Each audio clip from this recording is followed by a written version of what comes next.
Kia ora and welcome back to Stuff's Budget Day coverage. We're thrilled to be joined by co-leader of Te Pti Mori, Rawiri Waititi. Rawiri, thank you for joining us. Kia ora, nice to be here.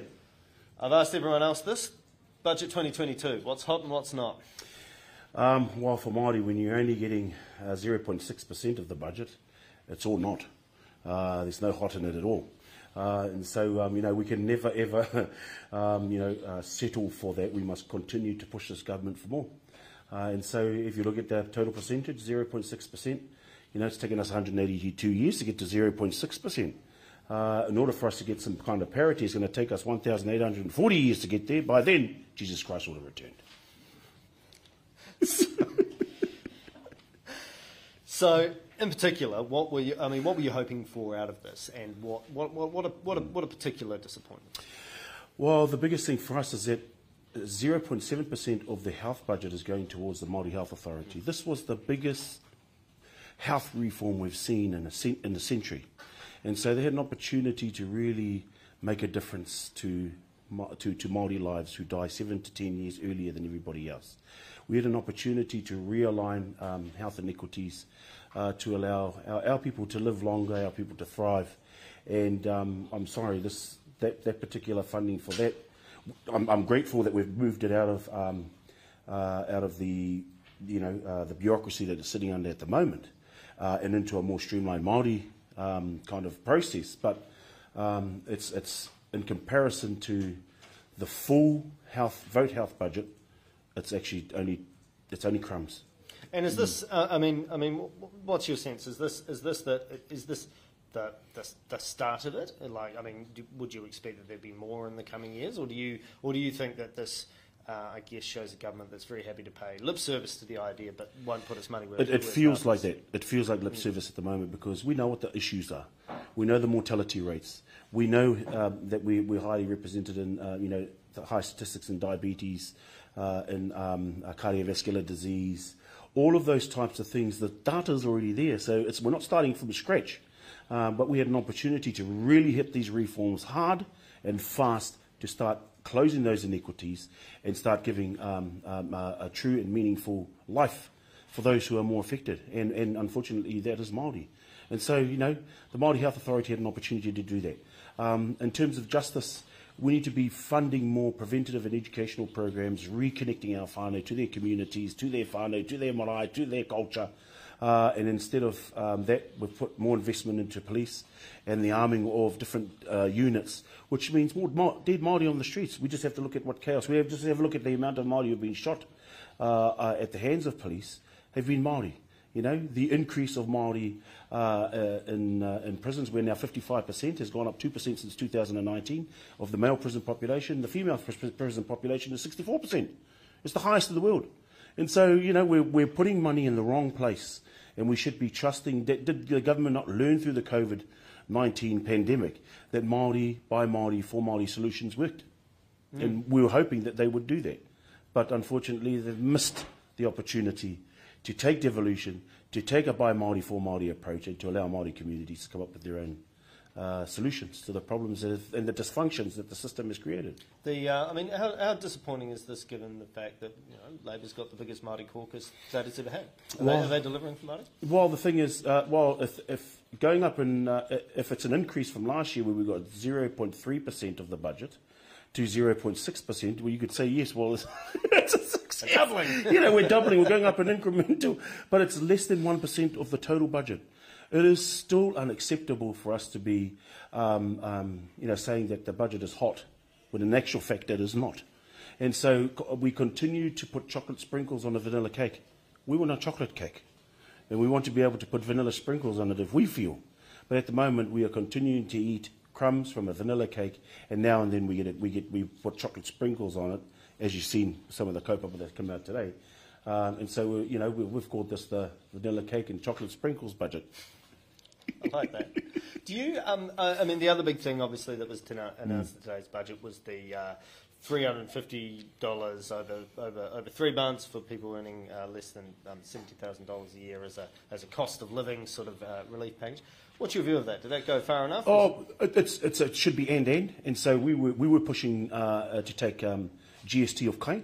that would have made a big difference for our whānau. So putting more money in their pocket, but actually lowering the price of where our people are really feeling it hard by putting kai on the table would have been easier. 72% of New Zealanders actually support the taking GST of kai.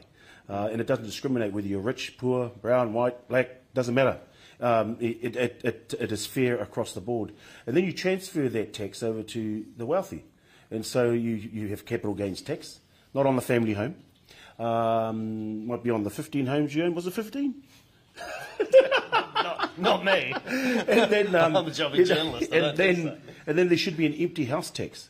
There are over 190,000 empty houses here in Aotearoa that should be used for the greater good of Aotearoa, for our people here in Aotearoa. It is not. They are most of them are foreign-owned homes that are absolutely empty, and they should be taxed as well. And that's where you start to make up. You take GST off, then you make it up in these other spaces. Obviously, inflation more generally it's a massive problem for every household in the country at the moment. I mean, do you think that this budget really did enough to try and give people relief, or did you think it was sort of more of the same? At 9%, I don't think it's going to make a big difference. We need to come up with some really courageous policy changes, like I said, GST of kai would have been a huge help for our people. If we made public transport, half price forever, would make even petrol prices, not just for the next 2 months, because our people are not. It's not going to change people's lives over the next 2 months. These are intergenerational issues that are facing many of our whānau, and so this government, I don't think, has gone far enough in terms of helping our whānau who are in a crisis at this particular time when it comes to the cost of living. One thing that I've asked all the other leaders as well is that you think about where New Zealand sits in the kind of global economic situation at the moment. There's a lot of inflation, there's supply shortages, there are a lot of moving parts around. Was this the right budget at the right time for New Zealand? I think we've had an opportunity over the last 2 years to reset.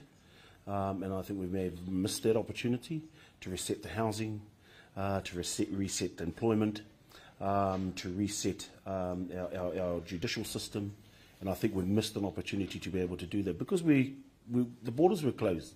We were able to reset Aotearoa's national compass. And I think we've missed the opportunity to do that. And so we'll be opening the borders very soon, and we will be functioning like we functioned before the pandemic. To some kind of normality, but I do believe that we have missed an opportunity to look at what could work better, what has worked better, and I don't think the government has learned over the last 2 years through the pandemic that there have been solutions run by communities, by iwi, by Māori that have worked for our people, and it's gone unrewarded. I mean, from your point of view, there is potentially some good news that on most polls, Te Pti Mori looks like it will decide who's the next government. So, I mean, when you're thinking about what kind of policies and what things that you'd really like from government now, and you think about that in the context of this budget, what are some of the key things that you're going to be pushing on over the next 18 months, or whenever the next election, until the next? Well, we're really quite proud of the Māori Party manifesto that has been implemented already. And so we haven't been shy about saying that Labour has been able to delve into the kete of policies that the Māori Party have come in with Māori wards and councils, Te Reo Māori compulsory, Matariki was a bill that was produced by Rahui Kātene in the past, in 2009, and now it has now come to fruition. All of those things for us are wins for Te Pāti Mori, and we're really, really happy with that. But there are other things that we must continue to push. Te Matatini is also a space. So there was a book written by, I forget his name now, about how to colonise a country. And the first thing was to take out poets, storytellers, composers, and so Matatini continues to bear the brunt of that by underfunding it. And so if you look at it, how Vote Arts is, $400 million goes into Vote Arts, 200 million of that goes into NZ On Air. TV, New Zealand On Air, 90 million goes into New Zealand Sport, 1.9 million goes into Te Matatini, who is third in terms of audience capture. It is second in terms of participation to New Zealand sport, and it only gets $1.9 million. It's got an extra $1 million here, but it's still well and truly underfunded for the expectations that it has. And so that would be definitely one space. We've got members' bills. The change to the electoral law that locks Māori out for over an 8-year period for voting on a role of their choice. That is also something we're very, very passionate about. Also banning seabed mining. All of those things are a priority for us heading into the next 18 months. Plus all of the other manifesto, Māori Party manifesto, that you're more than welcome to go and have a look at. I would love to refamiliarise myself. Just coming back to the budget. Do you have any? I mean, this will sets the direction of travel over the next 12 months. Is there anything else you'd like to add? Look, we're pleased that the whānau ora has been rewarded with an injection of $160 million of new funding, and that's that to me is to say to our whānau ora providers out there who worked tirelessly and haven't really had a break over the last 2 years. It's still those are the social programs that work. They work amongst our communities, so that's something I think is a positive out of this particular budget. But like I said, when you work it all out, 0.6% is nothing to jump for joy. Yeah. Rawiri, Waititi, thank you so much for joining Stuff this afternoon. Thank you for having me. I don't know if it would be the last. Kia ora. Kia ora.